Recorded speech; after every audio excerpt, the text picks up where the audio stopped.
I'll ask you if you're stressed out and things like that. Well, what is similar to being stressed out? Well, it's like, hello, Elton, how are you? Are you feeling particularly stressed today?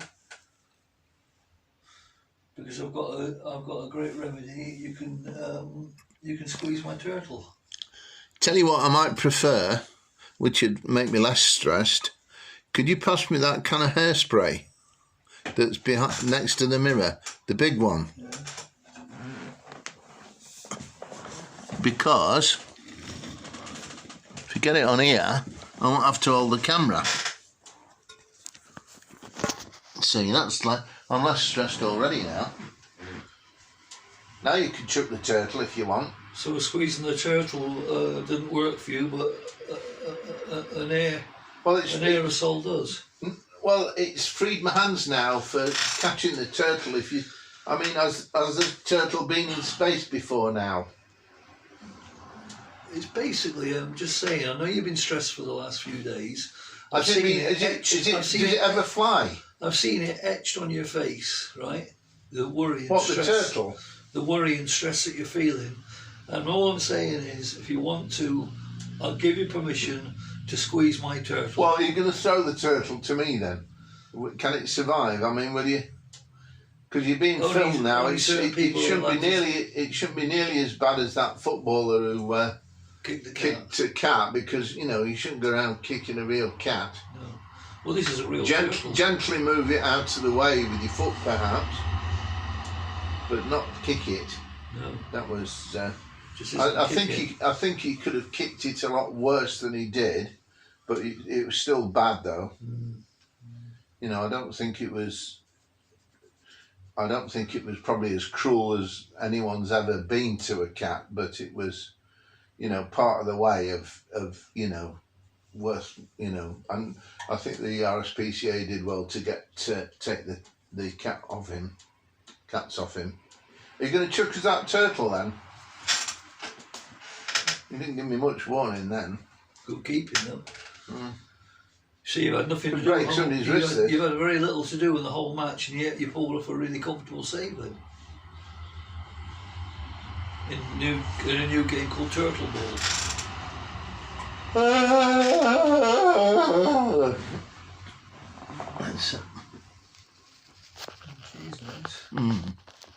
What, you minding the turtle again?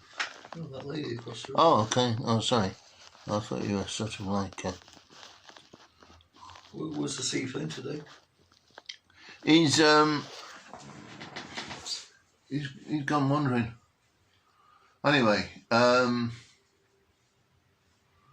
we going to ask you questions or something? No, I can't. Well, we could have a turtle quiz. Okay. Oh, it's here. I'll have to prop it up. You got to have a turtle or two. Graeme, you got to have a turtle or two. Not showing on the camera.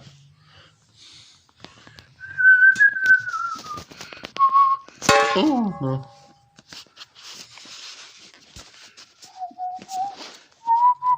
I'll have to make the turtle higher. Needs left into a totally different level.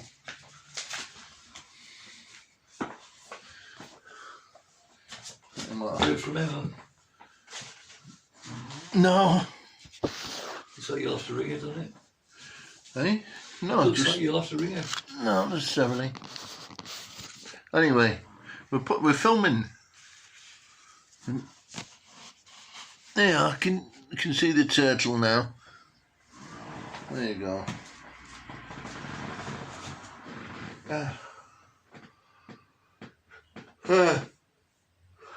You want your hair cut? No. I don't think so. We could have it cut subtly. No, because it's always too short, and I don't like it too short. But I can cut it long. I don't like it too long either, but I like it a bit messier than... But that's all to do with the product you put on, I know. Yeah. There's no point starting a haircut at the moment, as he's going to call me fairly soon. Well, I could do it in 5 minutes. I don't want a 5-minute haircut. Why not? Good. I like a 5-minute challenge. Don't you welcome just having a rest from it when you've got the chance?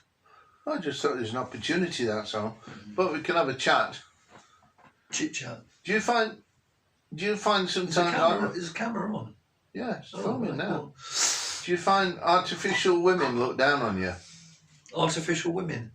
Yeah, do you find that artificial women look down on you? Well, Veronica tends to. She's a bit tall, isn't she? Well, is she on the camera? Hey, did you see Bamba Gascoigne? Is she on, like? Bamba Gascoigne died. I know you like celebrating people who've died, don't you? No, it's not a case of celebrating their death at all. Well, you mention more people's deaths than you do their lives. I'm only trying to give you information. So I know, but you're obsessed with people dying.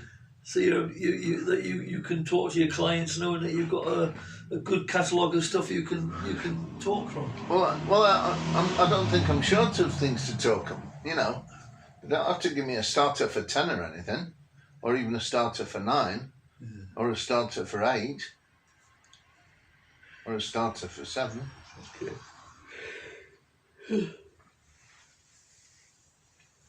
Or a main course for 6, or a main course for 5. What time's your next client in? Well, it could be you now if you want. What time's your next person in? Well, I'm waiting for... Have you got somebody booked? No. Oh, right. That's what I'm saying. You could have your haircut now if you want. You know, I'd charge you. You just, you could, yeah. So what would you do with a footballer who kicked the cat then? Eh? What would you do with a footballer who kicked the cat? He's been fined, which is probably a good thing to go How to. much has he been fined? Well, I think he'd been fined a good chunk of wages, about £200,000 or something. Really? Yeah, I think so. Crikey. And his cats have been taken off him. Yeah. Which is probably appropriate. Well, it's cruelty, isn't it? Yeah, You see, I don't know. I don't know what they're. Where's he from? Africa. Yes. I mean, it may be that it's part of the menu where he comes from, so he was just tenderising it. It's a feasible thing. They eat a lot of cat. Do you know that for sure? They eat a lot of cat. They eat a lot of felines, and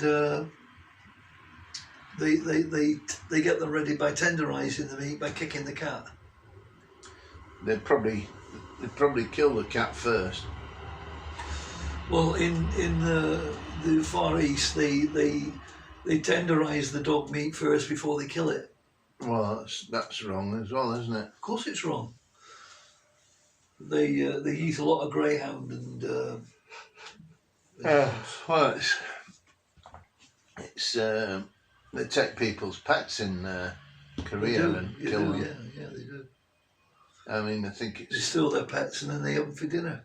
Is it North Korea, or is it South Korea? Well, I think it's probably South Korea. Well, Vietnam, isn't it? It's Vietnam, I think. Vietnam as well. Vietnam are awful for eating... the Chinese, they eat bloody anything as well, so...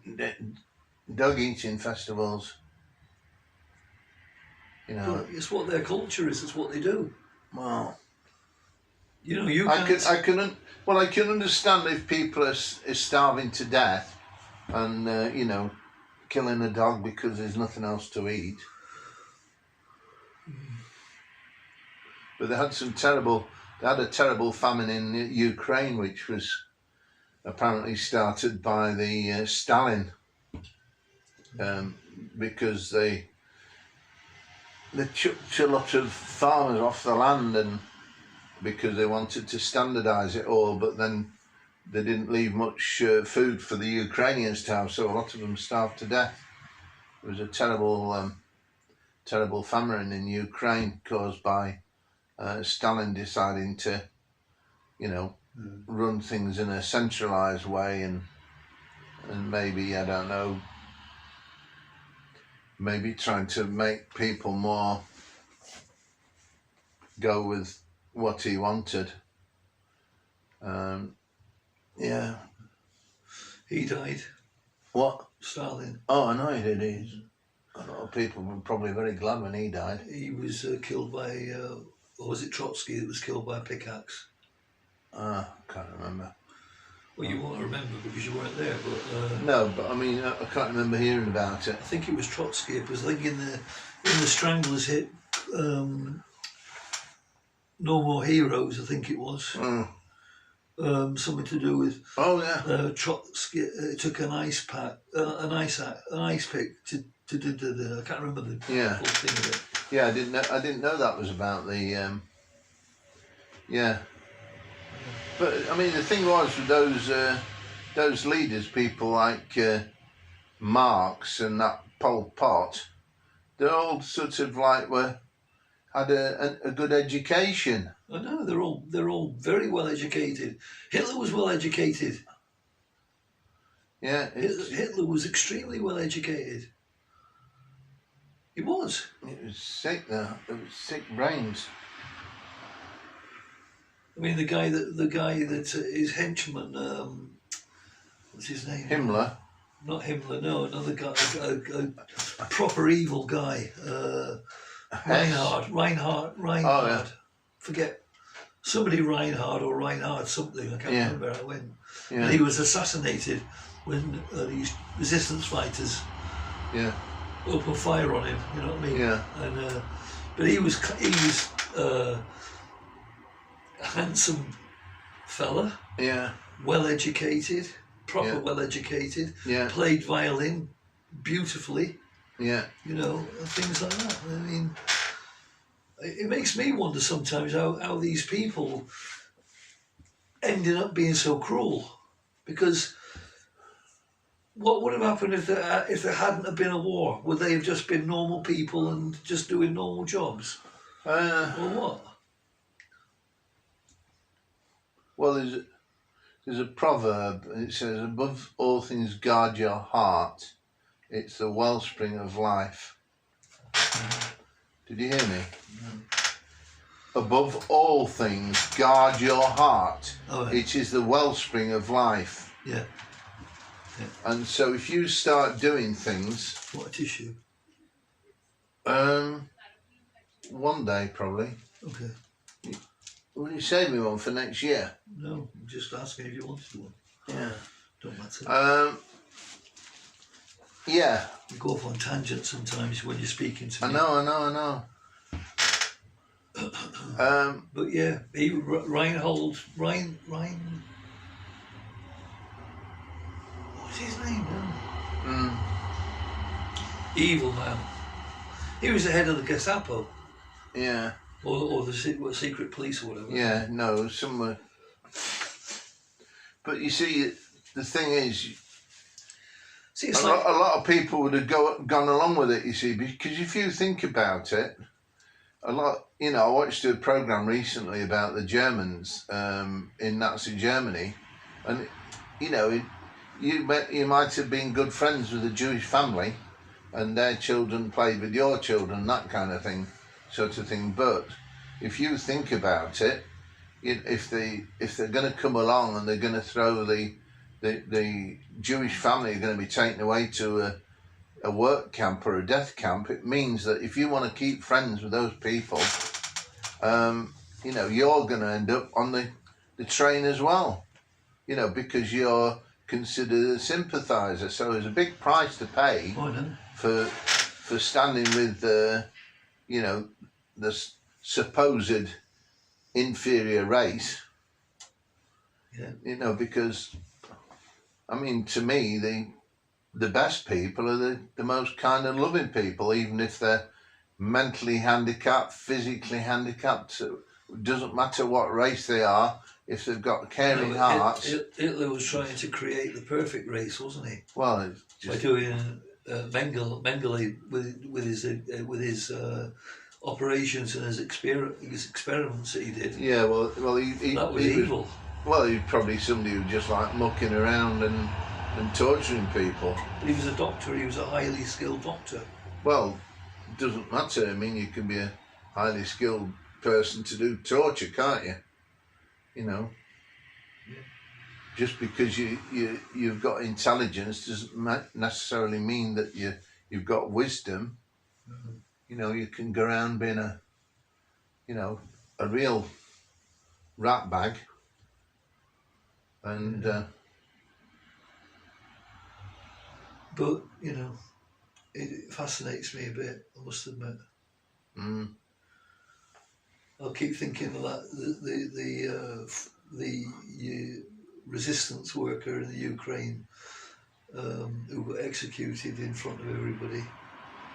What year was that then? 1940 something. The war had just ended. Yeah. Maybe it was getting towards the end or something. Yeah. And she was a Nazi. She was Jewish. Yeah. And she was helping the injured Nazi soldiers, Russian soldiers rather. And one of them split on her, and she got arrested. And then she was tortured, and then they hanged her in the street. And I always thought the injustice of it all, because but she dyed her hair, she dyed her hair blonde. Platinum blonde, because it was black, I think, or very dark. And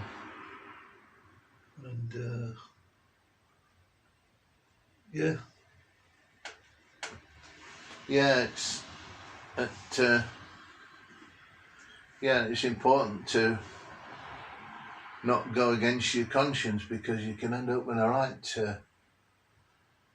You can end up being very cold-hearted, and there will be. There will be temptations really to do the wrong thing.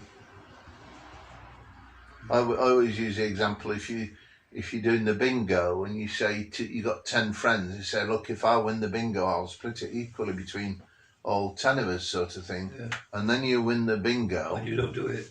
Yeah, and then you probably get tempted, because you'll have a lawyer friend who'll say, Graeme, you agreed to give your money away to 9 other different people, but really they haven't got any signed legal forms, so you gave that you said that off your own pat, but really there's no legal reason where they can claim that you ought to do the right thing, you see.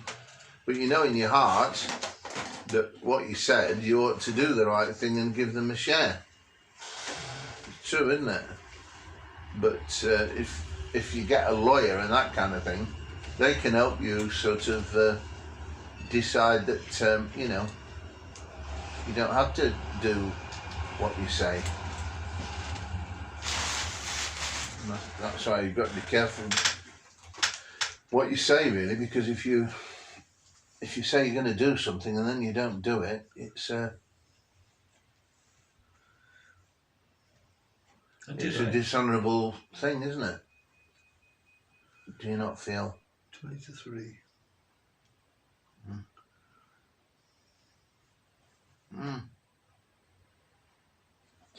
Anyway, I might stop this video now and then start it again.